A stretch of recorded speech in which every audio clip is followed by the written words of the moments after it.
Pour la première fois, la ligne se courbe. Il n'y a plus de permanence dans la forme. Rappelez-vous le classicisme. La vérité, c'est la beauté, ou la beauté est la vérité. La beauté est rectiligne, elle est le vrai. Le langage ne peut renvoyer qu'à quelque chose de l'ordre du consensus, quelque chose qui a un sens commun.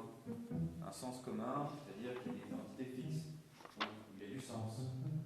Baudelaire nous introduit dans le modernisme lorsque la figure parfaite se déforme. La nature du postmodernisme, excusez-moi, l'esthétique de la déformation, de la défiguration, la ligne du classicisme qui ne se courbe jamais face à la ligne postmoderne dans laquelle la courbure est l'esthétique de la rupture. La beauté est une vérité relative. La beauté n'est pas le rectiligne ni le vrai. La beauté, c'est la courbure et toutes les formes qu'elle prend. Bon voilà, c'est tout pour aujourd'hui. Pensez à réviser le cours pour le partiel de mercredi. De quoi? Quel partiel?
Bonjour.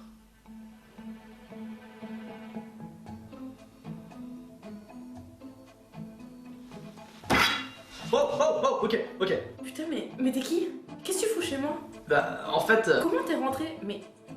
Et en plus, t'as rangé? c'est-à-dire que... T'as mis des posters sur le mur? Mais tu te prends pour qui?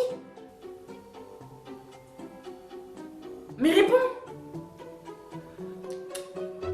Casse-toi. Et pour la peine, bah, je garde les posters. J.R.R. Martin. Tu connais Game of Thrones? Ouais, pourquoi? T'as vu la saison 6? Et alors, t'as aimé?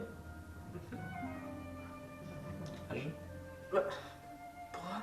Non, pour rien. Bah, vas-y, explique. Bah, c'est-à-dire que, je sais pas si t'as remarqué, mais la saison 6... Ouais, mais non, tu m'as dit de me barrer, vaut mieux que j'y aille en fait.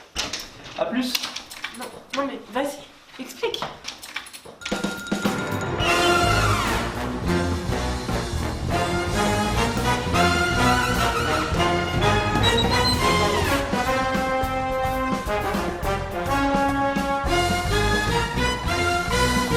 Laisse-moi partir. Oh, tu m'as dit de me casser, moi je me casse, ok? Écoute mon gars, tu partiras pas tant que tu m'auras pas expliqué, d'accord? Mais y'a rien à expliquer, mais... Arrête. Mais t'es folle, arrête de me laisser expliquer. Tu te calmes. Ok, donc j'explique. Oui. Qu'est-ce que le fanservice? Le fanservice pourrait se définir comme un mode de production. Pourquoi tu parles à ma cuisine? Mais je parle pas vraiment à la cuisine. Si, là, ok, on dirait que je parle à la cuisine, mais en vrai, c'est pas. Il y a une caméra, on la voit pas. Je parle pas à la cuisine, c'est plus compliqué. Ok. Le fanservice est un mode de production ou de création cherchant à attiser le désir des fans, à leur donner ce qu'ils veulent ou ce qu'ils attendent. Cette technique va alors consister à se demander qu'est-ce que tel ou tel spectateur aimerait voir à l'écran et à lui montrer dans le simple but de combler ses désirs. L'appellation fanservice était au départ utilisée dans le monde de l'animation japonaise, mais est aujourd'hui applicable à tous les médias. Pour illustrer la notion de fanservice avec une citation, prenons cet auteur extrêmement intéressant mais aussi vachement chiant qui est Roland Barthes. Bah, d'où tu sors ce livre? La magie du montage.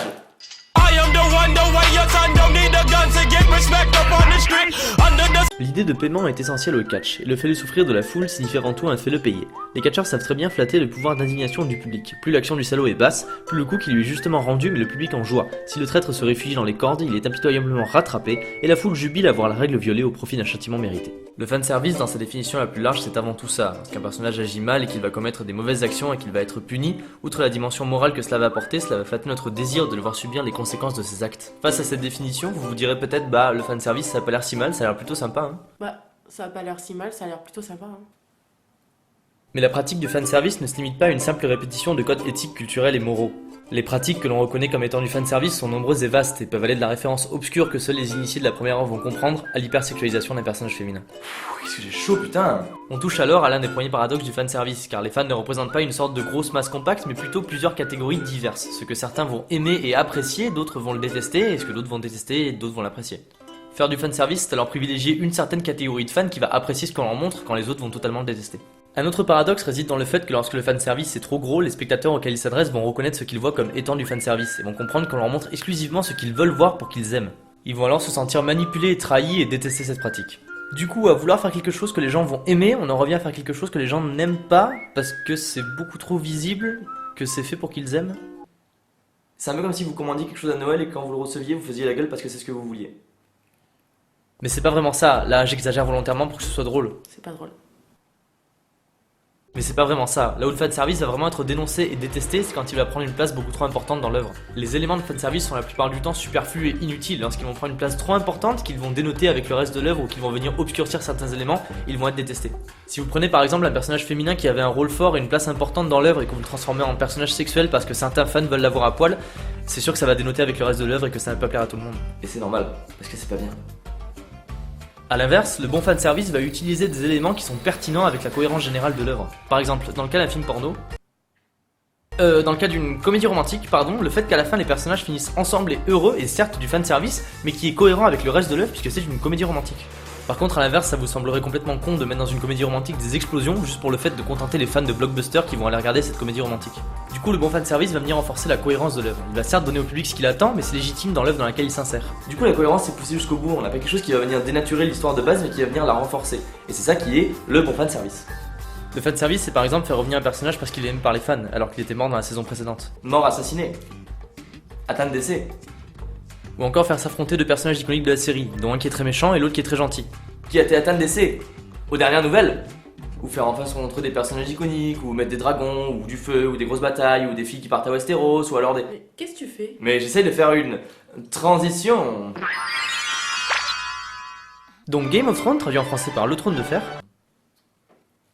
est à la base une série de romans heroic fantasy, A Song of Ice and Fire, écrit par George Raymond Richard Martin, un auteur qui certes ressemble énormément à Captain Igloo, Hello les amis, je suis le Capitaine Igloo. mais qui est aussi un auteur reconnu et apprécié dans le domaine de l'heroic fantasy, ayant reçu de nombreuses récompenses tout au long de sa carrière. Son travail étant notamment affectionné par le fait qu'il intègre dans ses œuvres une réelle dimension sociale, réaliste et plausible, ne s'imitant pas à une simple opposition entre le bien et le mal. Il vit aujourd'hui à Santa Fe dans le Nouveau-Mexique où il est l'heureux propriétaire d'un cinéma. Le premier tome paraît en 1996 sous le nom A Game of Thrones, et en 2010, 4 romans plus tard, HBO, la société de production américaine, débute la production de la saison 1. Après négociation avec George Martin, c'est David Benioff qui avait acheté les droits d'adaptation du premier livre et qui deviendra plus tard le showrunner de la série avec D.B. Weiss. A noter que George Martin avait déjà été contacté par plusieurs autres sociétés de production qui souhaitent adapter ses livres en film, ce qui d'après lui était impossible en raison de la longueur des bouquins et des nombreuses scènes de sexe et de violence qui allaient devoir être coupées pour que le film soit rated PG-13. Il leur répondit donc cette phrase pleine de sagesse et de philosophie: Fuck that.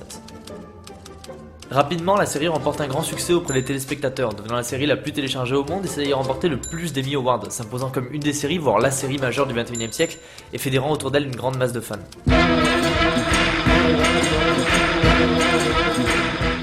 Ok, donc pour résumer rapidement l'histoire de Game of Thrones, en fait ça parle de la famille des Stark. Les Stark qui sont les seigneurs dans le nord, dont le père des Stark est le seigneur officiel du nord. Parce que oui, en fait c'est divisé en plusieurs parties, mais il y a d'un côté le sud dans lequel il fait chaud, et de l'autre côté le nord dans lequel il fait super froid. Enfin bref, Ned Stark qui a plusieurs fils, dont un qui est un bâtard, mais bon ça on s'en fout. Il est super pote avec Robert Baratheon, qui est lui le roi de tout le royaume en entier. Enfin les 7 couronnes qui sont divisées en plusieurs royaumes, enfin c'est un peu compliqué. Mais bon, Robert Baratheon, et ben en fait il est roi parce qu'il a assassiné, enfin lui c'est pas vraiment lui, c'est Jaime Lannister de la maison Lannister qui est une des autres grandes maisons. Enfin bref, lui ben il a assassiné le roi Targaryen précédent, qui en fait sa fille, elle est partie au sud avec les Dothraki. Oh putain, démerdez-vous. Mais tout ça, on s'en fout, parce que ce qui va nous intéresser aujourd'hui, c'est principalement la saison 6, donc attention, spoiler. Ramsay Bolton meurt. Alors, pourquoi la 6ème saison? Principalement parce que cette dernière est la première à ne pas être basée sur les livres, la série ayant rattrapé les romans. Et bien que George Martin soit toujours là pour superviser la réalisation de la série et qu'il ait raconté la fin de l'histoire au showrunner, il n'en reste pas moins qu'il n'y a plus de base solide à laquelle se référer. Les showrunners vont donc être obligés de se rattacher à quelque chose d'autre que les romans pour réaliser la série. La seconde raison est qu'avec la saison 6, la série commence à dater. Certains codes et motifs récurrents propres à la série vont donc être connus et assimilés par le public. Il va donc y avoir une certaine attente autour de la saison 6. Et comme juste coutume de le dire il n'y a pas si longtemps, genre il y a 30 secondes, Game of Thrones est une série qui rassemble un grand nombre de fans et qui va donc être extrêmement médiatisée sur les réseaux sociaux, là où les fans s'amusent notamment à faire des théories. D'ailleurs, petite anecdote sympa mais que tout le monde s'en fout. Je me fous déjà. Les fans de Game of Thrones doivent principalement se rabattre sur la pratique de la fan théorie puisque George Martin désapprouve toutes sortes de fanfiction. Mais qu'est-ce que c'est qu'une fanfiction, me demanderez-vous? Bon, oui, alors, qu'est-ce que c'est qu'une fanfiction?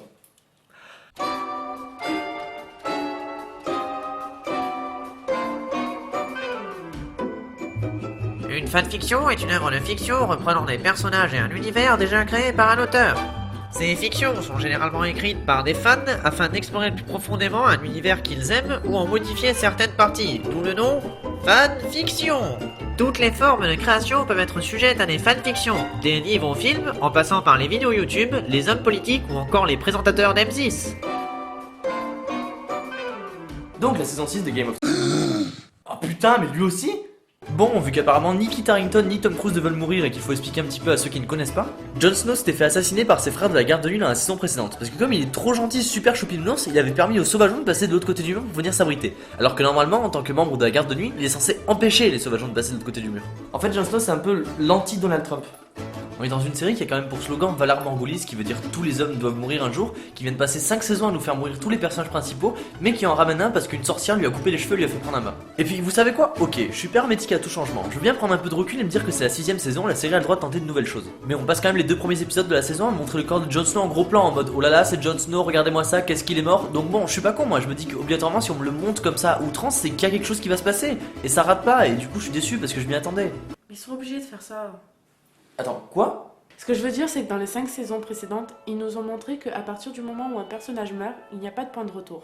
Du coup, ils sont obligés de nous donner des indices pour montrer que Jon Snow, il va revivre, il n'est pas vraiment mort. C'est pas les premiers à le faire. C'est comme dans The Dark Knight. Quand le commissaire Gordon meurt, il nous montre plein de scènes qui sont censées nous prouver qu'il est bien mort. Et le fait d'insister sur sa mort nous prépare à son retour. Et bien, c'est la même chose avec Jon Snow.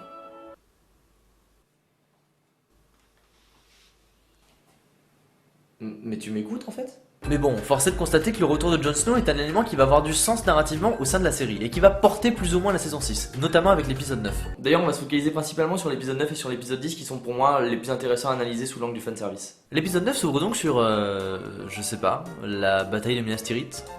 Enfin, c'est ça que ça ressemble. Pendant que Daenerys et Tyrion discutent dans la pyramide de la stratégie à suivre. Daenerys, comme d'habitude, veut tout faire cramer avec ses dragons, tandis que Tyrion a une autre idée, parce que lui, il a réfléchi. D'ailleurs, cette scène nous permet de nous rendre compte que Daenerys et Tyrion vont former un excellent duo, puisqu'il y a des côtés de Daenerys qui est toute l'impulsivité et la force, et Tyrion qui est toute la réflexion et la stratégie. Chacun va donc apporter à l'autre ce qui lui manque. Enfin bref, pendant que j'expliquais l'épisode, Daenerys a tout fait cramer avec ses dragons. Oui, parce que du coup, elle l'a quand même fait, mais de manière réfléchie. Pendant ce temps, Tyrion fait buter 2 des 3 maîtres et leur pique leur navire. Du coup on passe à Jon Snow qui a plutôt bien récupéré de sa mort, franchement bien joué.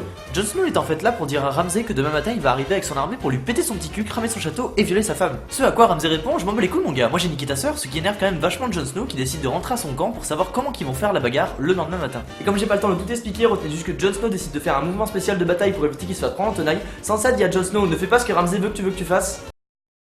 Du coup, il y a Sansa qui part parce qu'elle est super vénère. Et boum, ça y est, c'est le lendemain matin, c'est la bagarre. Il y a Jon Snow qui sort à cheval de son armée toute moisie, pendant que Ramsay Bolton de l'autre côté sort à cheval de son armée super trop géniale et qui traîne, devinez qui, Rickon, le frère de Jon Snow. Il lui dit: regarde là-bas de l'autre côté du champ, il y a Jon Snow ton frère, tu veux pas aller le rejoindre? Du coup, il y a Rickon qui court en ligne droite et qui se prend des flèches de... Non, attendez, mauvaise vidéo.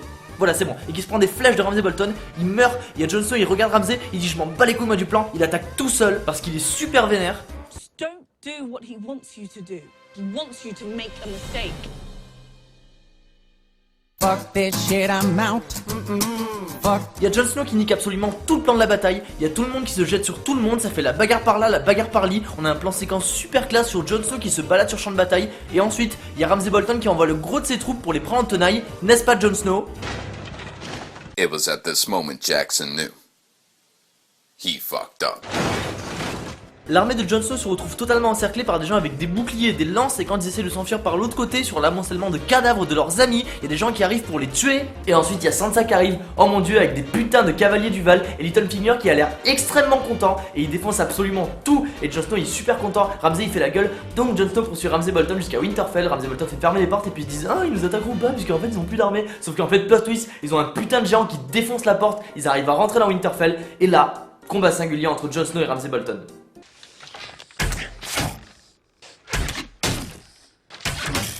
Ah, c'est son père qui lui a appris à faire ça.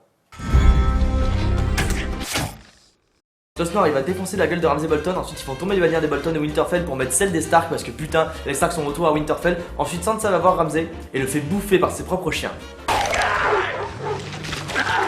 Et c'est la fin de l'épisode. J'en profite d'ailleurs pour saluer la performance assez exceptionnelle de Sansa qui a réussi à se venger du mec qui l'a violé, tuer un méchant iconique de la série et gagner une bataille, tout ça en un seul épisode. Bah finalement, heureusement qu'elle est là parce que Sansa ils auraient perdu.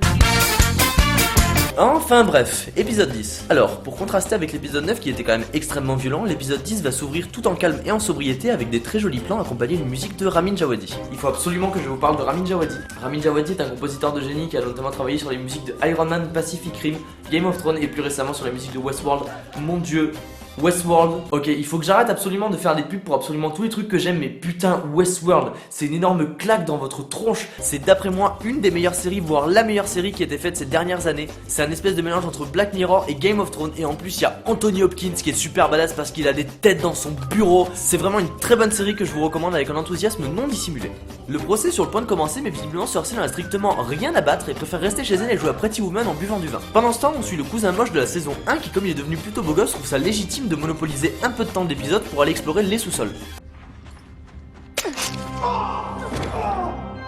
Ouais, je sens qu'il va pas faire long feu lui hein. Mais Nathalie Dormer, elle est pas con, elle se doute que quelque chose de bizarre est en train de se tramer puisque, comme de par hasard, tout le gratin de King's Landing est au septuaire, sauf Cersei et son fils. Philippe Poutou il lui dit fuck, on sortira pas de la salle, tout le monde reste ici, sauf qu'en fait, plot twist, sous le septuaire il y a du feu grégeois, il y a Cersei qui a mis des bougies dessus, ça explose, il y a tout le monde qui meurt, le grand moineau il prend feu, il y a des cloches qui partent de partout, il y a des murs qui se détruisent, ah. Suite à ça, Arya, qui est devenue une sans visage, mais en fait pas trop, mais en fait si, un petit peu mais pas trop beaucoup. Enfin bref, continue de tuer tout le monde et de venger sa famille grâce au super livre de recettes de Matt Mikkelsen, pendant que le dernier des Stark Boys encore en vie a des visions du passé avec son père jeune. Oh putain, c'est le meilleur show d'acteur que j'ai vu de toute ma vie. Va retrouver sa sœur dans la tour de joie qui a accouché d'un enfant qui, par la magie du montage, se révèle être... Pendant ce temps-là, dans l'avenir du futur, après s'être fait engueuler par une petite gamine de 10 ans, tous les bannerets des Stark jurent allégeance à Jon Snow qu'ils reconnaissent comme étant le vrai roi du Nord.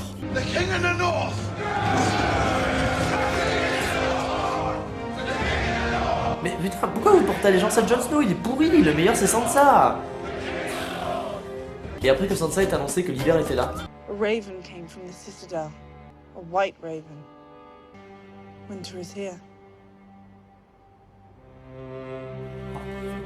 Daenerys part enfin pour Westeros, accompagnée par les Tyrell, les Martell et les Greyjoy qui l'ont accompagnée en sa quête de feu et de sang. Bon, je suis passé rapidement sur ces épisodes parce que j'imagine que tout le monde les a déjà vus. Ce qui va être vraiment intéressant maintenant, c'est d'analyser leur fonctionnement. Bon, tout d'abord, est-ce que oui ou non on retrouve du fanservice dans... Oui.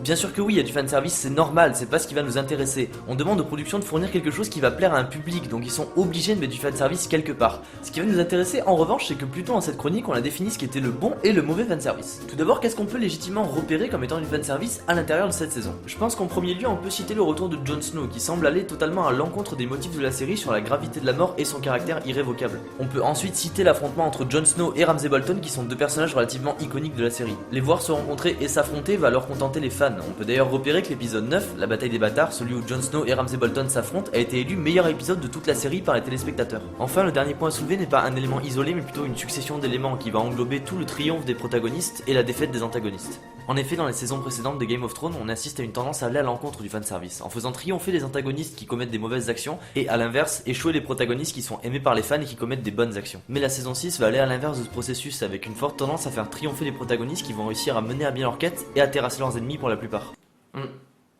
Mais vous savez quoi ?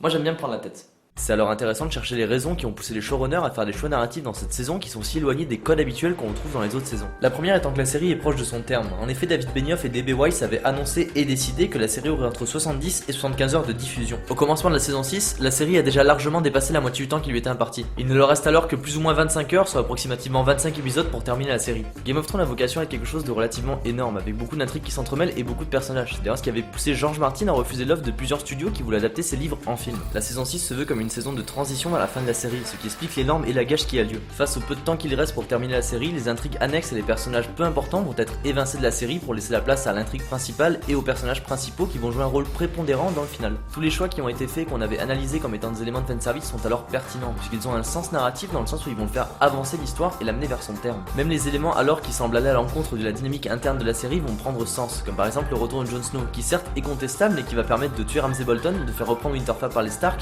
et de reconnaître Jon Snow comme le roi du Nord, ce qui va lui permettre notamment d'avoir une armée. Pareil pour le départ de Daenerys vers Westeros. Effectivement, c'est un truc qui est de l'ordre de l'énorme fanservice, on attendait ça depuis le début de la série, mais ça va quand même faire bouger les choses, ça va faire avancer l'histoire dans un sens. Dans cette dynamique de saison de transition, c'est d'ailleurs intéressant de voir comment la saison 1 et la saison 6 se répondent, comme si la saison 6 venait clore ce que la saison 1 avait mis en place. Le Winter is here prononcé par Sansa va venir actualiser la phrase des stars qu'on entend depuis la saison 1, le Winter is coming. L'hiver n'est plus en train d'arriver, il est là. D'ailleurs, les titres d'épisodes montrent bien cette évolution. Le premier épisode de la saison 1 est appelé Winter is coming, tandis que le dernier épisode de la saison 10 est appelé Winds of Winter. Daenerys, Sansa et Cersei, qui étaient des femmes instrumentalisées dans la saison 1, vont devenir l'incarnation du pouvoir des femmes dans la saison 6, en devenant des personnages féminins forts capables de prendre des décisions et de mener des hommes à leur tour. On a dans le même temps le retour des Stark à Winterfell qu'il avait quitté depuis la saison 1 et le retour de Daenerys à Westeros, une chose qui lui est promise depuis la saison 1. Enfin, la scène d'allégeance des bannerets à Robb Stark dans la saison 1 est répétée pratiquement à l'identique dans la saison 6 avec Jon Snow. La saison 6 va venir former une sorte de boucle avec la saison 1, elle va venir clore ce qu'elle avait commencé pour revenir à une sorte de statu quo. Chaque personnage est à sa place pour commencer le final explosif. Et à côté de ça, la réalisation est toujours aussi bien, on a toujours des très jolis décors, des beaux éclairages, des super costumes, je veux dire, ça n'empiète pas sur le reste, donc en fait ça va. Je parlais plutôt dans la chronique du fait que la saison 6 était intéressante à analyser car elle ne suivait pas le déroulé des romans, étant donné que les romans ne sont pas terminés. Les showrunners ont dû donc se baser sur quelque chose d'autre que les romans pour pouvoir continuer la série, et c'est là qu'on assiste à un certain phénomène. En effet, la plupart des théories qui avaient été élaborées par les fans sur internet avant l'arrivée de la saison 6 se sont révélées être vraies dans la saison 6. Mais c'est peut-être pas exactement du fanservice. On peut voir deux aspects. On peut d'un côté supposer que ce soit effectivement du fanservice et que les showrunners soient allés piocher sur internet des théories pour les ajouter au scénario de la saison 6 et ainsi faire plaisir aux fans. Mais on peut aussi voir ça d'un autre côté, c'est ce que j'appelle la théorie Westworld. Mais avant, il faut que j'explique rapidement en quoi consiste Westworld. Donc Westworld est une série HBO dérivée d'un film scénarisé par Jonathan Nolan et Lisa Joy. Ce qu'il s'est passé avec la saison 1 de Westworld, c'est qu'elle a été extrêmement médiatisée et plusieurs théories ont commencé à émerger et se sont révélées être vraies à la fin, ce qui a gâché le retournement de situation à plusieurs personnes. Pire encore, lorsque la saison 2 de Westworld a été confirmée et que Jonathan Nolan a commencé à l'écrire, il a dû recommencer plusieurs fois son scénario en s'apercevant que sur internet, les gens commençaient déjà à deviner les retournements de situation de la deuxième saison. La surmédiatisation de la série a fait que énormément de théories ont vu le jour et que du coup, dans le tas, il y en a quelques-unes qui se sont révélées être vraies. Ça a pu être exactement la même chose pour Game of Thrones, qui est une série 10 fois plus médiatisée que Westworld. Si on ajoute à ça le fait que les fans de Game of Thrones doivent uniquement faire de la fan-théorie, puisque la fanfiction est désapprouvée par George Martin, on est obligé à un moment de se heurter à une théorie qui va se révéler être vraie plus tard dans la série. Mais bon, ça n'exclut pas le fait que les scénaristes aient très bien pu aller chercher des théories sur internet pour les inclure à la saison 6. C'est juste une des théories possibles sur les théories. Attendez, on est en train de faire des théories sur les théories? Bah finalement ça va. Ouais, finalement ça va, parce que effectivement il y a énormément de fanservice, on va pas se le cacher, mais c'est une fanservice qui est utilisée de façon pertinente. Cette saison va permettre de relancer les enjeux pour les saisons qui arrivent et pour la série en général, pour avoir vraiment un final explosif, donc bah en fait ça va, on passe un bon moment devant, voilà. Pour finir sur une note un peu méta, j'aimerais attirer votre attention sur un dialogue en particulier qui, mon dieu, une fois qu'on a compris le sens, il devient extrêmement significatif. C'est le dialogue de l'épisode 9 entre la prêtresse rouge qui a ramené Jon Snow entre les morts et Jon Snow. Dans ce dialogue, Jon Snow demande à Mélisandre de ne surtout pas le ramener à la vie si jamais il meurt pendant la bataille. Mélisandre lui répond alors que ce n'est pas elle qui choisit, mais le Seigneur de la Lumière. C'est lui qui lui dit ce qu'elle doit faire et qui choisit si, oui ou non, elle va arriver à faire les choses. Jon Snow va alors se questionner sur les raisons de sa résurrectance en se demandant pourquoi lui et pas quelqu'un d'autre et surtout pourquoi lui maintenant à ce moment-là. Maybe you're only needed for this small part of his plan and nothing else. Maybe he brought you here to die again. What kind of cop would do something like that? The one we've got.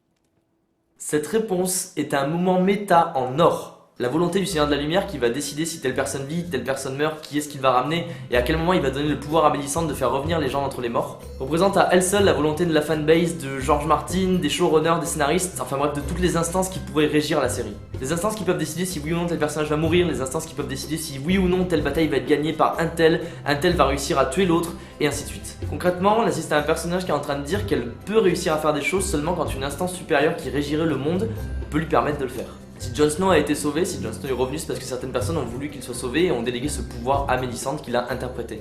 Elle est une sorte d'interprète de la volonté de ceux qui régissent la série. Voilà. En vrai, ce dialogue est super cool parce qu'en quelques secondes, il arrive à proposer tout un discours réflexif sur l'ensemble des éléments de la saison. Et personnellement, ça m'éclate. Je trouve ça vachement cool. Essayez de le regarder comme ça et de comprendre toute la dimension symbolique qu'il y a derrière et c'est vachement cool, voilà. C'est tout ce que j'avais à dire. Mais c'est pas pour autant que je cautionne le retour de Jon Snow. Donc en fait, t'es un mec qui vient chez les gens, qui range, qui met des posters sur les murs et qui parle de Game of Thrones à la cuisine. Oui. Je sais que ça semble totalement aberrant, mais j'ai besoin d'un endroit pour me poser quelques temps pour réfléchir à certains trucs. Écoute, je sais que ça a l'air totalement bizarre. Angela. Je sais que ça a l'air totalement bizarre, mais j'ai vraiment besoin que tu me fasses confiance, même si on se connaît que depuis 2 minutes. Je sais pas.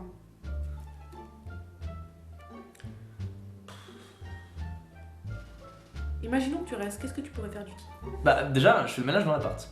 Quoi d'autre? Est-ce que t'es en train de me faire passer un entretien d'embauche? La vaisselle?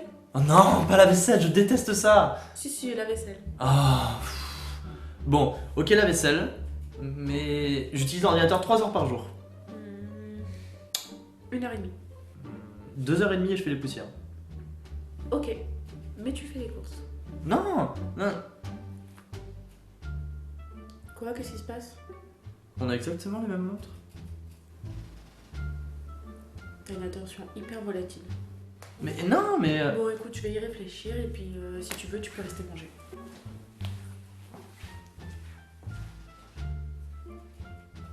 Attends, tu sais quoi? Laisse-moi faire.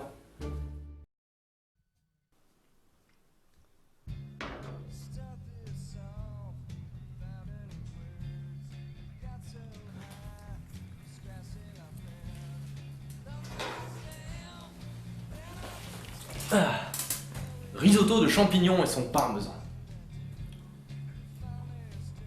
Où est-ce que t'as appris à cuisiner comme ça? C'est un psychiatre. Mais où est-ce que t'as trouvé tout ça? Bah, je l'ai pris chez ton voisin en fait. C'était ouvert et... Faut vraiment que t'arrêtes de rentrer chez les gens comme ça. J'ai le droit de rien faire.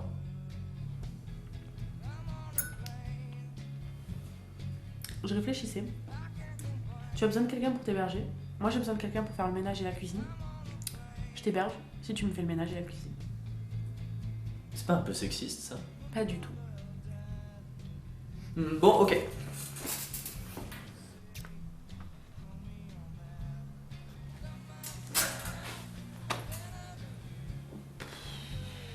Moi je suis fatiguée, par contre je vais aller me coucher. En plus demain j'ai un partiel. Bon, par contre toi je sais pas comment tu vas faire pour dormir. Si tu veux à la limite j'ai une couverture à te prêter, mais pas plus. Non, mais c'est pas la peine. En fait, je dors pas. De quoi? Oui, mais c'est bon. Je vais me mettre à la fenêtre et je vais regarder la ville. J'aime bien les villes la nuit. Bon bah de toute façon laisse tomber mon gars, moi je cherche plus à comprendre. Hein. Bon allez.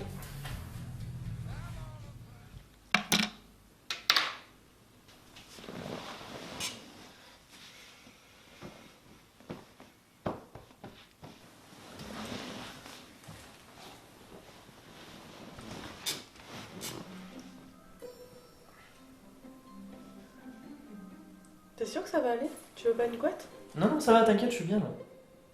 Bon bah bonne nuit. Hein. Bonne nuit.